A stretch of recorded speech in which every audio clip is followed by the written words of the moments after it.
En ek hou van hierdie storie wat ons vandag met jou gaan deel van Johan Koornhof, iemand wat 2 keer by die dood gaan draai het. En die eerste was met sy ernstige fietsongeluk en die tweede toe hy ophou asemhaal het in Jesus se teenwoordigheid was. So jy wil nie hierdie storie mis nie. Maar eers is hallo en welkom Johan. Dit is mos vreeslik lekker om jy hier by Radio Tygerberg gewerk te hê. Hallo Vanessa, ja, baie dankie vir die geleentheid. Nou vir mense wat nie weet wie Johan Koornhof is nie. Wel, eerstens is ek 'n kind van Jesus. Dan is ek 'n pa en 'n man vir my vrou Helene en my 2 seentjies Lukas en Christian. En Ja. en dan het ek 2 besighede waarby betrokke is. My een besigheid, Be Real Company, waar ek companies help met company culture restructuring en leierskapsontwikkeling en waar ek baie motivational talks doen. En dan die ander company Resonate.com saam met 'n vennoot van my Dion Basson waar ons besighede help en mense help om beter te kommunikeer om meer suksesvol in die lewe te kan wees. It's amazing en ek hou van die manier hoe jy vandag praat want ek kan sien jy het 'n klomp dinge deurgegaan, jy's rustig en jy's op 'n goeie plek. Julle as 'n gesin, julle het 'n goeie verhouding met God, is dit nie? Julle stap saam met hom, julle wandel saam met hom. Ja, Vanessa, ek dink mense intensie as jy groot word as 'n Christen is altyd dis hoe dit moet wees, maar daai prentjie draai mos nie altyd so uit nie. Ja. Jy weet, en ek moet sê na wat gebeur het 3 jaar terug en waar ons vandag is, het ons lewens dramaties verander, ja. Die tweede kans is 3 jaar. My tweede Kom ons kans. praat gou-gou oor 2010. Jy was in 'n ernstige fietsongeluk gewees. Ek kyk hier aan die kant van jou kop, jy het nou voor die onderhoud gewys hier en daar dat mense nog soos kan merke sien. Wat het gebeur? Dit was redelik ernstig geweest, né? Ja, nee, ek was in 'n mountainbike ongeluk gewees. Ek het by 'n berg afgekom en geval en my skedel het uitgebars aan die kant van my kop en net alles wat daar gebeur het kon nie medies verklaar hoe ek dit oorleef het nie. En maar ja, die Here het obviously 'n ander idee gehad en hier is ons vandag. Ja, want dit is wonderlik eintlik. Jy het letterlik gegaan van waar jy heeltemal jou korttermyn geheue verloor het. Daar's plate in jou kop, tot waar jy gekom het op 'n punt waar God jou eintlik bonatuurlik kom genees het weer, waar dit eintlik vir jou gehelp het in die werk wat jy doen vandag. Ja, na my tweede kans met die mountainbike ongeluk het ek my hele lewe verander in terme van my karakter, om seker te maak dat ek 'n mens is wat lewe volgens goddelike beginsels. Jy weet dat mense my kan vertrou en ek eerbaar is en opreg is en integriteit in plek is en ek het daai beginsels in my besigheid ingebring en my hele besigheid daarop gebou en ek het die vrugte gepluk daarvan. Om volgens daai beginsels te begin leef en te ander leef en ook in my verhoudinge rondom my. Sure. Die vrugte gepluk daarvan. Ja, want dit is 'n groot besluit. Jy weet, ek dink as jy so amper dood was en jy kom weer op 'n plek waar jy kan funksioneer en waar jy kan aangaan, dan besef jy hierdie is nou 'n lewe wat ek nou met albei hande moet aangryp, tipe van ding. Maar jy is in 2021 gediagnoseer met COVID. Ja. En dit het redelik vinnig gegaan van jy het COVID tot waar jy vir 86 dae in isolasie was. Vertel ons 'n bietjie daarvan. Ja, net gou op 'n kommentaar wat interessant was. Ek het met my fiets ongeluk het ek nogals daai dag saam met 'n meisie gaan ry, 'n jong meisie wat saam met my wou gaan ry en net voor ek oor die bult is by die afdraand het toe vir gesê watch and learn baby. Staan, en kyk wat het gebeur. En wat met COVID gebeur het, ek positief toets. En die vrou in die kar gewees my vrou en my woorde na was ag dankie tog, nou kan ek dit oor en verby kry want ons almal het gewag wanneer gaan ek COVID kry. Ja. Elke keer as jy net 'n snif neus het, dink jy het ek nou COVID na toets jy en dan ons het almal net gewag het gaan gebeur. Dit ook nou kry. Ek was fiks en gesond, die perfekte prentjie van as jy dit kry, hulle sê ag net soos 'n ligte verkoudjie wees, jy gaan fyn wees. Toe sê ek nogals vir haar wie ag dankie tog, nou kan ek dit oor en verby kry. En dit was nie die geval gewees nie. Ek het vir 9 dae by die huis ongelooflik swaar gekry. En toe 10 hierdie een aand toe bel ek vir my neef, hy's 'n hematoloog, Hannes Koornhof en ek sê toe vir hom neef, hier's fout. En hy sê toe vir my jy moet onmiddellik by die hospitaal kom en ambulans gebel en net na 12 is hulle in my hospitaal toe. Vir jou was dit intens geweest want 3 dae nadat jy in die hospitaal was, of in die ICU was, hier rondom 3:00 die oggend, het jy skielik opgehou asemhaal. Ja, ek was 2 dae in die gewone ward gewees en toe ewe skielik toe val my saturasievlakke, my suurstofsaturasievlakke en toe jaag hulle my, toe vat ek die laaste bed in ICU. En ek het nie geweet wat aangaan nie. Ek het nie geweet wat suurstof eers is, saturasievlakke nie. Ek meen jy is mos totaal bewus daarvan en so ek is toe op baie flou suurstof gesit en ek voel fyn. En toe my 3de aand in ICU, so jy sê 16 tot 3 die oggend, toe ewe skielik toe alles verander, toe ek opgehou asemhaal. En dis jy in God se teenwoordigheid. En alles het daar verander. Die wêreld het donker geword. Ja, dis baie interessant gewees. Ek het alles ervaar wat my gebeur het op die hospitaalbed. Ek het daarso begin die eerste keer gesukkelend begin asemhaal en ewe skielik dan is dit net alarms wat afgaan. Jy het soveel monitors wat in jou vasgeplak is daarso. En dan hardloop al die susters na jou toe om jou te kom help en hulle het my gestabiliseer gekry. En 'n paar minute later het begin ek weer sukkel om asem te haal en hulle hardloop met my toe stabiliseer my weer. En dis die derde keer dit gebeur. Toe onthou ek die suster gryp my so by die arm, sy sê vir my Johan, ons gaan nie laat dit vanaand gebeur nie. Werk saam met my, asseblief werk saam met my. En toe het ek op asemhaal in respiratoriese failure ingegaan en toe is alles donker en verby.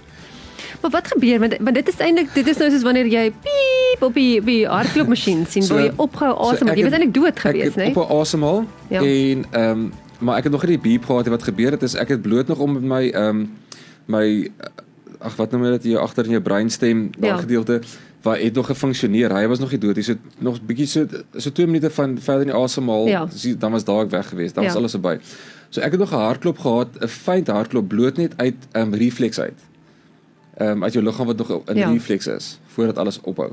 Dis al wat ek gehad het. So het hulle geveg op baie stadium om te probeer genoeg suurstof in my liggaam om te kry. Hulle het 60 liter suurstof per minuut in my longe ingepomp, net om genoeg deur te kry om my organe weer te laat funksioneer Ja. op daai stadium. Maar actually wat gebeur het ek het op daai stadium toe ek sukkel om asem te haal daai 3 kere, het ek 'n visioen tipe van ervaring gehad waar die eerste keer wat ek net gevoel het, ek sien ek lê op die bed en ek begin sukkel om asem te haal, maar ek kyk op boontoe en ek sien 'n trok wat op my afgery kom met 'n hoop sand op.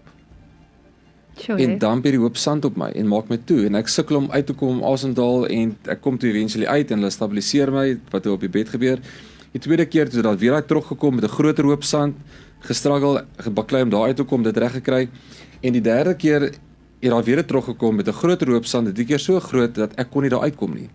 En dis toe ek op asemhaal het en alles verby. En wat toe gebeur is, toe alles donker word, toe ewe skielik toe vind ek myself in 'n glasboks besig om net hier so uit te float in die lug in hierdie glasboks. En ek besef toe, ek is nou op pad uit, hemel toe, ek is dood. En interessant genoeg, net voor ek op asemhaal het die derde keer stil op was, het ek na die tweede insident, waar ek gesukkel om asemhaal, het ek geweet ek gaan sterf. Jy het so oortuiging oor jou gekry, dit is ongelooflik, en ek wonder of ander mense wat sterf, nou nie 'n ongeluk of so iets, maar sterf wat op 'n sterfbed lê, dit ook het, maar jy het die absolute oortuiging, dat ek gaan sterf, en daar's niks wat ek kan doen om dit te keer nie. Ja, en toe is jy in Jesus se teenwoordigheid. Toe is ek hier so uit en op die Ja. glasboks en ek besef wat besig moet gebeur. Ek is nou besig om hier uit te gaan 10 hemel toe volgens my nou. Maar ek kan dit nie aanvaar nie want ek het my vrou en my 2 seentjies by die huis en dis mos nie die prentjie wat ek gesien het hoe dit werk en uitwerk en ek begin hierdie glasboks te slaan en skop om te breek want ek wil teruggaan. Ek kan nie dit aanvaar nie. En die volgende oomblik in daai struggle hoor ek net hierdie stem wat vir my sê: "Wie dink jy is ek?" En in my onderbewussyn weet ek al of dis Jesus, maar ek is nou besig hier. Ek het nie tyd hiervoor. Ek moet mos beheer vat hier en alles stik en maak en breek om uit te kom, terug te kom, want dis wat ons as mense doen. Ons wil altyd beheer vat, nê? Nee? Sjoe. En die volgende oomblik toe kom my stem weer. En dis nie as 'n speaker wat harder gestel word nie. Dis soos wanneer 'n leeu brul, jy voel daai krag so in daai lug. Sjoe. En hy vra net weer vir my: "Wie dink jy is ek?" En die keer daai krag my plat geslaan, ek lê daar op die grond en ek sê net: "Ek weet U is Jesus." En hy sê vir my: "Nee, ek is nie." En ek dink toe: "Oeps." Hy sê vir my: "Ek is Jesus almagtig." En hy sê my: "Johan, maar dit beteken vir jou en vir julle as mense niks meer nie." Hy sê vir my: "Al praat ek met jou soos ek met Job gepraat en sê vir hom dat ek het die krag in my hande om die son te laat opkom en afgaan. Ek het die krag om vir die branders te sê waar hulle mag breek en waar hulle nie mag verder gaan nie. Al sê ek dit vir jou, doen dit aan julle niks nie. Want julle het so gewoond geraak aan my. Julle het so familier geword met my. Julle praat met my en oor my en van my soos julle praat met julle vriende en familie en mense. Sjoe, nee. Ek is almagtig." En die volgende oomblik toe gaan sy teenwoordigheid net weg. En toe vind ek my waar ons almal ons eendag gaan vind, voor die troon waar ons account gaan gee vir ons lewe. Waar ek een visie na die volgende visie kry van al die situasies in my lewe, al die kernsituasies in my lewe, waar ek my rug op Jesus gedraai het. Sjoe, nee. En in daai proses wat dit gebeur het ek hierdie ongelooflike sterk ervaring en wete oor my gekry. Ek gaan nie hemel toe soos ek gedink het nie, ek gaan hel toe. En daai wete, ek kan nie vir mense beskryf hoe sterk die emosionele wêreld en die geestelike wêreld, die emosionele ervaring in die geestelike wêreld is nie. Dit is so powerful, dis oorweldigend. Ek kan nou verstaan hoekom Jesus gesterf het van 'n gebroke hart, van emosie, omdat hy glo sy Vader het hom verlaat. Ja. Dat daar's nie wonder daar nie, jy weet. Toe ek oortuig oor my kry, ek gaan hel toe jy weet. En dan daar wat hulle praat van daai geknars van tande, want al wat jy daar is, wanneer jy daar so staan, het jy dink jy wat hier op aarde gebeur het in die verlede nie, al waaraan jy bewus is ewigheid. Vir ewig en ewig is dit jou lot. En daar's niks wat jy dan kan doen nie. Niks. Ja. En toe daai beelde op en verbykom, toe Jesus ten woorde terugkom, sê vir my, as it is written, if you deny me on earth, I'll deny you before my Father in heaven. Hy sê vir my, Johan, so jy weet jy gaan hel toe. En ek sê vir my, Jesus, ek is net 'n mens, ek maak foute. Ja, nee. Is dit nie wat almal se comeback altyd so gereeld in so baie situasies nie? En Jesus sê toe vir my, en ek het eers later verstaan wat hy bedoel het hiermee, maar hy sê vir my, aan jou foute, jou sonde doen aan my niks nie. Hy verduidelik vir my, dit gaan nie daaroor, dit gaan oor jou hart. Dit gaan oor die absolute attitude van jou hart. Dat om hemel toe te gaan eendag, gaan oor om totaal en al te surrender aan hom. Om te lewe in totale surrender vir hom. Sy wil geskied nie jou nie. Hy's in beheer, nie jy nie. Ja. Sy prentjie vir jou lewe, nie joune nie. En om dan van daai plek af met daai attitude van totale surrender te loop met 'n hart van obedience. Met ander woorde, alles, elke oomblik van elke dag in my hele wese binne my Jesus wil net so gehoorsaam wees aan U. U wil geskied nie myne nie. Hy sê as jy so wandel, gaan jy hemel toe. Dis die narrow pad hemel toe. En toe sê hy vir my, as jy bereid is om so te wandel, sal ek vir jou terugstuur. Solangs wat jy gaan teruggaan en so leef en Christene gaan wakker maak en hulle oë oopmaak. Ja, weet jy, want ek dink baie keer as mense praat oor Jesus, dan is dit net liefde wat hulle ervaar. Ja, is jy net weet. liefde. En is liefde, en dit is so. Sy onvoorwaardelike liefde. Hy is 'n Hy is 'n God van onvoorwaardelike liefde, maar hy is ook heilig. En ek dink dis die En ding wat dit ons kom baie eerste. keer is die ding wat ons baie keer nalat, nê, is die feit dat hy's 'n almagtige, soewereine, heilige Wat God. mense nie besef nie, toe hulle vir Jesus gevra het, maar hoekom moes hy deur die hele proses gaan van sterf en weer opstaan en alles? Ja. Waarvoor het hy gedoen? Weet jy wat sy antwoord gewees? Ons dink altyd hy het dit gedoen vir ons om ons weer in regs te stel met ons pad met die Here en verhouding en met God. Jesus se eerste woorde was om my plek van almag terug te neem. Ja. Nie liefde nie, om my plek en posisie van almag terug te neem. Daarom alle mag in hemel en aarde is nou aan my gegee, het hy gesê. Ja. Maar was dit wat jy ervaar het? En ek meen, jy het ervaar hy's heilig en dis amper asof die beeld wat jy nou gegee het is amper asof hy kwaai is, maar dit is nie kwaai nie, dis net Beneske, hier is 'n heiligheid. Dit is nie die oomblik wat jy hier sit, ons probeer beheer neem oor alles in ons lewe. En hoe werk dit uit vir jou sover? Dis vir al ons hartseer, ons konflik, ons frustrasie, ons vloek en skree en te kere gaan vandaan kom. Ja. Is vir ons probeer in beheer wees van dinge en mense, en dis nie lekker, niemand hou daarvan nie. Nee? Dis so waar, nê? Waar, hier is die ding, sodra jy glo met jou hele hart, Jesus is almagtig, Ja. dat hy in beheer, slegs dan sal jy ooit by daai plek kan wees, wat jy totale beheer oorgee aan Jesus. Oh, dit is so waar wat jy sê, want ek dink baie keer dan gee mens, jy gee 80% van jou lewe oor, maar daar's altyd daai stukkie wat jy nie oorgee nie. Nee, ek hoor dit jy sê, maar jy gee nie eers 80% oor, wat jy doen is, Jesus, ek het 'n jy dink probleem jy met my gee 80 oor, ja. huwelik, asseblief kom help my, Ja. ek gee die probleem van my huwelik vir hom, ek gee nie my hart vir hom nie. Dis waar. Is so waar. Ek gee die probleem wat ek het by die werk vir Jesus, nie my hart om te verander nie, om te surrender nie. Ek gee net my probleem vir hom. Dis so ongelooflik waar. Jy's toe nou, na daai ervaring, het jy gesê, asseblief stuur my terug. Hoe het jy, Nee, hoe was daai gesprek? ek het nie dit gevra nie. Okay, dit gesê. Want op daai stadium weet Ja. jy, hier kan ek niks doen nie. Ek het geen beheer hierso nie. Ek is totaal en al weerloos hierso. Ja. Jy kan amper nie eers praat, iets sê nie. Dis so oorweldigend. Sjoe. En toe hy my terugstuur, toe sien ek myself onder daai hoop sand lê. Maar hierdie keer was daar duisende mense gewees wat gegrawe het om my sand vir my af te kry. En Jesus sê vir my, Johan, kyk na al die mense wat besig is om te bid vir jou. Ja. En nou gaan ek vir jou 'n storie vertel. My 5-jarige seentjie Lukas, daai einste aand by die huis. Toe was hy veronderstel om te slaap. Hier 10:00 toe my vrou bed toe gaan. Toe stap sy by sy kamer verby en sy hoor hy's besig om te praat. En sy gaan staan by die deur om te luister, waar praat hy? Toe lê my 5-jarige seentjie aan sy bed en hy sê, Jesus, asseblief stuur vir pappa terug huis toe. Sjoe. En Jesus het geluister. Nee, die Och, krag van julle. gebed. Ja, moet ek nou hier so sluk hoor. Nou wonder is kom Jesus te wees soos 'n kind. Want dit is die ding, jy weet, ek dink 'n mens moet besef dat elke keer as mens bid gebeur daar iets, nee. Jy sien dit dalk nie noodwendig dadelik nie, maar Maar Beneske, Jy beleef dit. hier is die ding, my seentjie daar gelê en hy het gebid met so opregte hart voor Jesus wat glo Jesus sal magtig. ja. En hy kan enigiets doen. En sy hart was so opregte, hoe baie keer bid ons en ons bid net gou om iets te vra en te sê en ons gaan aan. Ons is nie werklik waar in daai oomblik in Jesus se teenwoordigheid en verhouding met hom nie. Sjoe. Ons bid baie keer met so 'n gewoonte. Met Ja. die beste van intensies, maar daar's geen werklike diep opregte verhouding waar jou selfoon is weg, hy's af, jy het nie geraas rondom jou, jy die TV is nou aan terwyl jy bid of jy ry in die verkeer terwyl jy nog gesels. Nee. Waar is daai tyd wat jy sit en dis net jy en hy? En hy totale teenwoordigheid en verhouding. Sjoe. Johan, toe is daar, dis hy terug.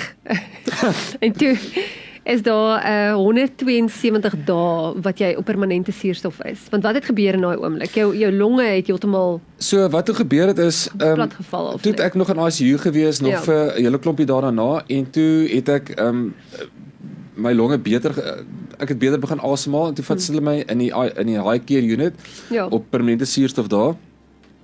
En wat toe daar gebeur het, interessant, baie mense vra vir my, "Jesus, maar daar jy het in die kant op hier gehad, jy teruggestuur nou, hoekom het jy nie onmiddellik genees ook nie?" Ja. Ja. Nee? En dis amazing hoe Jesus so baie keer situasies moet gebruik wat ons sien as probleme, as struggles. Maar hy gebruik daai situasies om die waarheid wat hy in jou hart wil vestig, dat jy afhanklik van hom moet wees. Daai waarheid te vestig in jou hart. So wat gebeur het in daai 86 dae? Ek het die 3de aand in die high care unit het my long plat geval. En hoe ek dit oorleef het kon ek nie verstaan het nie, maar wat hulle toe laasder gedoen het, het hulle CT scan gedoen. Hulle CT scan doen, toe sien hulle my longe is deurslaan met pulmonêre fibrose. Nou as jy net 'n bietjie in jou longe, dan gee hulle vir jou so 3 tot 5 jaar oor om te leef, want dit is nie geneesbaar nie, dit versprei. En waar myne was deurslaan, so my spesialis het na gekyk en sê, "Johan, ons wag elke sekonde vir jou om dood te gaan, want jy basies geen meer lewendige longtissue oor Want jy kan nie asemhaal met dit. So Dit beteken eintlik jy kan nie jy asemhaal kan nie. daar's geen Kan die suurstof in jou asem jy kan nie in ag, in jou intrek longe nie, invat en die nie. longe suurstof in jou longe inkom, kan nie deur jou longe gaan in jou bloed in jou liggame nie. So hulle kon nie verstaan waar ek het daai hele tyd so gelewe met daai 86 dae wat ek alles deur is na hospitaal ook gefight het, baklei daar vir my lewe vir elke asem was 'n ongelooflike proses geweest, maar dit was alles in die wete en teenwoordigheid hy is in beheer. Heeltyd in surrender vir hom. Jesus, U is in beheer nie ek nie. En wat mense nie besef, die oomblik wat jy in daai absolute wete van sy almag leef en jy kan daaruit oorgee aan hom, dan en slegs dan vir die eerste keer in jou lewe ervaar jy die vrede wat alle verstand te bowe gaan. Ja. Totdat dit nie gebeur nie, het jy vrede net as gevolg van jou situasies. So draai situasie verander, dan gaan jou vrede ook alweer weg. Né? Maar daai vrede wat alle verstand te bowe gaan, kom net wanneer jy glo met jou hele hart hy's almagtig en jy gee alles oor aan hom en hy's in beheer. Ja. En toe begin jy ewe skielik voel dat jy beter asemhaal Ja, na ten spyte 86 van, dae, ten toe spyte van die feit dat jy nou Ja, na nog steeds- 86 is ek huis toe en daar het hulle permanente suurstof geïnstalleer by my huis sodat ek huis toe gaan en my spesialiste woorde dat ek ten minste by die huis kan wees as ek sterf en my gesin weer sien saam met hulle tyd spandeer as hier alleen in die kamer in die hospitaal. En die wonderlike werk wat daar gebeur het ook met my verhouding met my kinders was fenomenaal geweest, maar toe het ek daarso net begin beter asemhaal, die suurstof afgehaal eendag en nog steeds bly asemhaal, my spesialis gekontak, ingegaan vir 'n CT scan en toe ek daai middag 12 uur na sy praktyk toe gaan, toe stap ek daar in en hy sit daar so en huil. En dis by Dr. Peter Doo. Nou hierdie ou is 'n fenominale internis. Hy stap so ongelooflik met die pad met die Here dat die vrede wat dit vir my gegee het en al die besluite wat hy in die hospitaal geneem het omdat ek geweet het hy is by die Here en maak sy die vrede dit vir my gee en die rustigheid was ook ongelooflik geweest. Maar ek stap aan sy kamer in praktyk en hy sê nou, hy kyk so op vir my, hy sê Corrie, hy sê vir my is die mees wonderlikste wonderwerk wat ek in my hele lewe nog gesien het.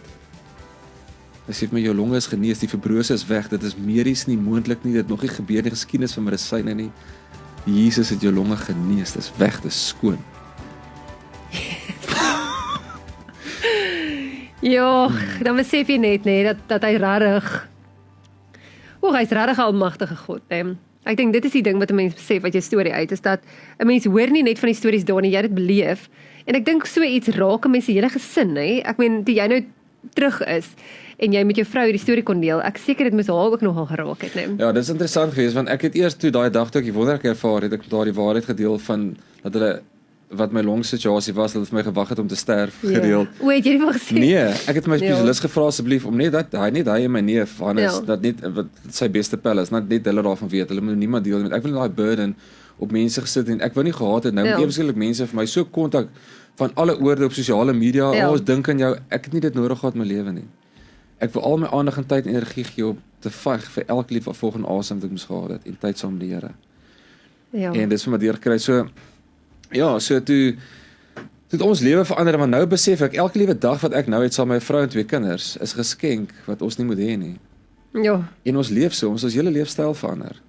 Van hoe dat by die skool al die aktiwiteite by skool beheer nie ons lewe nie. Dit gaan oor tyd saam met Jesus eerste en hy besluit wat se aktiwiteite my kinders moet doen. Want hy weet waarby ons by betrokke moet wees of nie. Jy moet bid meer, nee, jy luister meer, jy ervaar die Heilige Gees meer. Jy doen en jy groei daarin, want ek het besef daai dag toe ek vir die eintlik nou opreg verstaan wie Jesus eintlik is en hoe verhouding met hom is. En ek besef maar nou is ek sal 'n Christen al vir wat 40 jaar vir my op daai stadium van my lewe, wel 45 jaar van my lewe op daai stadium, maar ek is nog 'n babatjie. Ja. Ek moet nou leer om sy stem te hoor. Maar dis die pragtige ding daarvan hoe jy nou leer om sy stem te hoor is dat omdat hy almagtig is, kan jy weet dat ek gee my hele dag vir hom. Jesus, hier is my dag. Ja. Waar u nie wil hê ek moet trok wees, maak die deure toe. Want hy is almagtig, hy sal dit toemaak. Ja. En dit is eintlik amazing, nee, want jy voel veiliger, 'n mens leef rustiger. Jy is nie gejaag nie, né? Dis alles is net soveel beter, maar hier's een storie wat ek asseblief net gou voordat ons nou tot sien sê, ons moet hierdie deel. Jou kinders, jy twee seentjies en in daai stadium was hulle nog klein gewees. Ja. En jy is hulle alles. Jy is die Here, hulle wil die hele tyd by jou wees. Ja. En vertel net gou wat sê jy gewoonlik vir hulle net voordat hulle gaan slaap? En wat was daai eerste keer toe jy na 3 maande by die huis kom? Wat was die reaksie om hulle te sien weer? Ja, is interessant. So Lukas sê wat my oudste seun was daai op stadium 5 was. Elke aand as ek vir hom in die bed sê ek vir Lukas, "Onthou, pappa kom altyd terug vir jou en pappa is altyd aan jou kant." En die skok vir hom was dat hulle het bed toe gegaan 10:00 die aand. Hulle daai aand bed toe gaan. Ek was by die huis gewees. Ek is net na 12 hospitaal toe gejaag. So hulle het wakker geword die volgende oggend en pappa was weg en weg vir 86 dae, wat vir hulle ewigheid is. So in sy oë was daai vertroue gebreek. En so die trauma wat hy ervaar het daardeur vir lank tyd daarna was as ek iewers gaan ek weer terugkom. Was nogals baie sterk vir hom gewees en Christiaantjie toe ek in die huis instap toe kruip hy agter sy ma se bene weg vir my. Toe sy vervreemd vir my. Want vir hom was dit die ewigheid gewees dat ek weg was.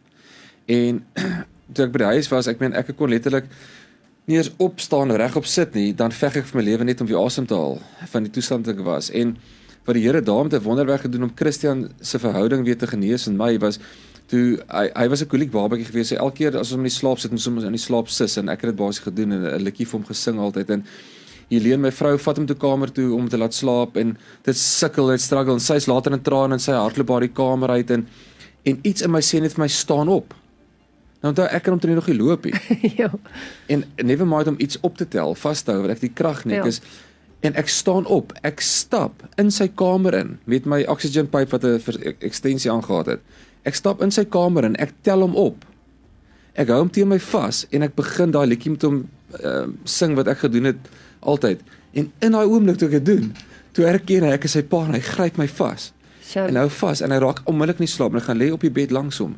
Ek het nie gesukkel om asem te haal nie. Ek het geen issues gehad, my vrou kom maar aan, gaas, skree, wat maak jy, wat alles, en ek lê daar so, hierdie absolute wonderwerk, en 'n halfuur later, toe ek weer terug waar ek was, sukkel vir asemhaal, maar in daai oomblik het Jesus net daai wonderbaarlike krag gegee vir daai oomblik om my verhouding met my seentjie weer te herstel. Joh. Oeg, nee, hierdie is 'n emosionele storie. Jy het nou eintlik 'n tweede kans gekry. Tweede kans. Eers met die fietsry en toe nou met hierdie. Ek meen, as jy nou kyk nou hoe jy lewe, jy het nou gepraat oor hoe jy surrender, hoe jy meer nader aan God leef. Wat is jou raad aan ander mense? Jy weet wat miskien ook vandag sê, yes, like ek begeer so 'n tipe verhouding met God. Waar begin 'n mens? Wat doen 'n mens om daai te kan beleef? Ja, Beneska, daar is 'n amazing ding. Jy gaan nie daai kry by 'n kerk of na iemand se storie of 'n boek of wat ek gaan luister nie. Daai kry jy net deur nou op jou knie te val en by Jesus sit nie, Jesus help my. Ja. Help my, geef my daai behoefte in my hart om U beter te leer ken. Want net hy kan jou hart verander. Geen ander mens of storie of prediker of iets kan so iets doen nie. Ja. Net Jesus kan jou hart verander. Maar dit moet 'n hart wees wat opreg na hom toe kom, wat opreg daai behoefte met hom wil hê en sê Jesus, hier is ek. Help my. Sjoe, nee, ek dink jy moet 'n gebed doen. Ek weet hierdie is nou miskien ook vreemd, maar ek dink jy moet vir mense wat hier nou kyk miskien ook nou na die tyd en miskien daai begeerte het vandag. Wil jy nie gou net 'n gebed doen vir so iemand om te sê kom ons vat jou na God toe en kom ons vra vir hom om soos wat jy beleef het, om sy almag te herstel in jou lewe en om te besef dat hy jou wil lei, daai surrendered, obedient life. Kom ons bid. Ag Jesus almagtig, ons kom nou hier toe. Dankie vir die geleentheid wat ons vandag het om soveel harte daar buite te kan bereik, Jesus, en waar daar mense is wat daar buite sit wat hierdie behoefte het, Jesus, om 'n pad met U te stap, om vir U werklik waar te ervaar en opregte verhouding met U te wil hê, Jesus. Ek vra net dat U uit sal reik na hulle toe en dat hulle net 'n glimps van die almag sal ervaar, Jesus. Net 'n glimps van die almag sal ervaar, want deur daai ervaring sal hulle hele wêreld verander. Alles in hulle lewe sal verander die oomblik wat hulle net ervaar, Jesus, hoe almagtig U is. En U weet hoe om dit in elkeen se lewe te doen daar buite, want ons almal is anders, ons almal se lewens lyk anders. En ek vra dit nou net in Jesus naam dat almal se harte sal oop wees om daai boodskap, daai aanraking van U te ontvang en dit sal ervaar en dat sal reageer daarop. En ons vra dit nou in Jesus naam. Amen. Amen.